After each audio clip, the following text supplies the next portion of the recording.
Hi ළමයි කොහොමද ඉතින් හැමෝම හොඳින් ඇති කියලා මම හිතනවා. ඉතින් වෙනද වගේ මදත් වීඩියෝ එකක් අරගෙන ආවා ඔයාලට. මේක නම් අපිට ආපු මේ බිස්නස් එකකට ආපු ඕඩර් එකක් නෙවෙයි. ගෙදර පාවිච්චියට ගන්න ඕනි කියලා ආපු ඕඩර් එකක්. ඉතින් මේ විදිහට තමයි අපේ තුන පහ ටික හැදෙන්නේ. අම්මා තුන පහ ටික හදන ගමන් මෙතන තියෙන්නේ බෙදපු තුන පහ එකටයි මස් කරි එකටයි ඕන කරන දේවල් ටික. අපි වෙන වෙනම තමයි ඉතින් මේ දෙක දාලා තියෙන්නේ. අපේ තුන පහ වලට රසකාරක කිසිම දෙයක් දාන්නේ නැහැ. එතකොට කල් තියා ගන්න දේවල් මොනවත්ම දාන්නෙත් නැහැ. ඉතින් ඒ නිසා අපි මාස 3කට වගේ තමයි අපේ තුන පහ අපි එක්ස්පයර් ඩේට් දාන්නේ. ඉතින් ඕඩර්ස් වලට විතරමයි අපි හදන්නේ. හදලා තියාගන්නේ නැහැ.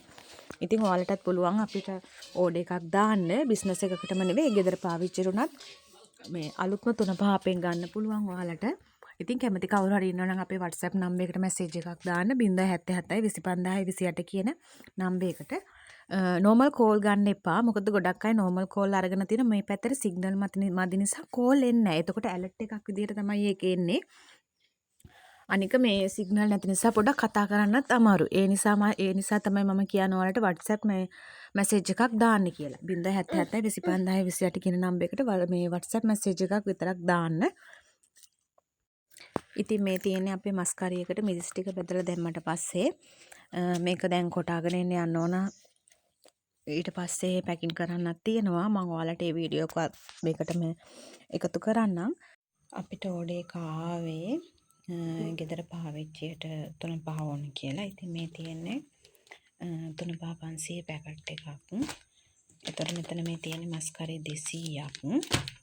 එතකොට මෙතන උළුහාල් කුඩු තියෙනවා ග්‍රෑම් 100 පැකට් එකක්. මෙතන තියෙන මේ කෑලි මිරිස් 250ක්. ඊට අමතරව අපෙන් ඉල්ලුවා තේකොළ 500ක්. ඉතින් අපේ තේකොළ එක මේක කුඩු එක නෙවෙයි කෑලි එක තියෙන්නේ. ඔයාලට බිස්නස් එකක් වුණත් පටන් ගන්න පුළුවන් අපේ මේ තේකොළ එකෙන්. පොඩි මුදලකින් තමයි මේ අපි මේ තේකොළ එක ඔයාලට දෙන්නේ බිස්නස් කරන අයට. ඉතින් ඔයාලට අපෙන් මේ තේකොළ එක අරගෙන ඔයාලගේ නිෂ්පාදනයක් විදිහට තේකොළ එක කට්ටියට දෙන්න පුළුවන් ඔයාලගේ පුංචි බිස්නස් එකක් විදිහට. ඉතින් කැමති අය ඉන්නවා නම් අපේ WhatsApp නම්බර් එකට මැසේජ් එකක් දාන්න 077 25028 කියන WhatsApp නම්බර් එකට තමයි මැසේජ් එක දාන්න තියෙන්නේ. ඉතින් මේ විදිහට තමයි මේ ඕඩර් එක අපි ලෑස්ති කරේ. ඉතින් තවත් වීඩියෝ එකකින් හම්බ වෙනකන් හැමෝම සතුටින් පරිස්සමින් ඉන්න. හැම දිනාටම තෙරුවන් සරණයි.